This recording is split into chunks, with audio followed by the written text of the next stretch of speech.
পর্যটন নগরী দীঘা। এই দীঘায় কিন্তু সারা বছরই পর্যটকরা কিন্তু গমগম করে।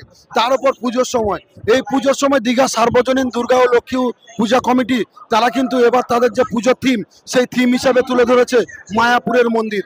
এই মায়াপুরের মন্দির দেখতে ইতিমধ্যে হাজার হাজার পর্যটক ভিড় জমিয়েছে। এখানে যিনারা রয়েছেন কার্যকর্তা, ওনাদের সঙ্গে কথা বলবো। দাদা, আপনার নাম? সুশান্ত পাত্র, সম্পাদক, দীঘা সার্বজনীন দুর্গা ও লক্ষ্মী পূজা কমিটি। আচ্ছা, এই যে এবারে পুজোর থিম, এই থিমটা কেন আপনাদের? আমাদের দীঘা একটা পর্যটন শহর।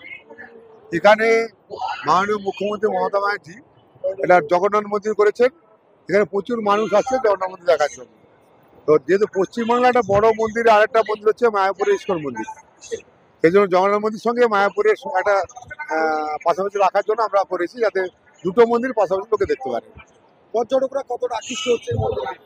আবার দেখতে পাচ্ছেন তো, এখন আমাদের চোখের সামনে দেখা যাচ্ছে কত মানুষের ভিড়।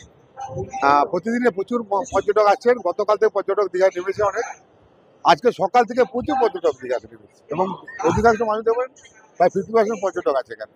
এটা কত বছরের পুজো এবং বাজেট কত? আমাদের পুজোটা এটা 79 বছর পড়লো। দীঘা সবচেয়ে প্রাচীন পুজোটা। এখানে বহু গুণীজনরা এই পুজো করতেন। তারপরে আমরা সেই পুজোর হাল ধরেছি। আমাদের পূজা কমিটির প্রায় 400 সদস্য আছে। তো আমাদের বাজেট এবারে করেছি আমরা 30 লক্ষ টাকার মতো বাজেট করেছি। তবে বাজেটটা ছাড়িয়ে যাবে, যেভাবে খরচ হচ্ছে বাজেটটা ছাড়িয়ে যাবে।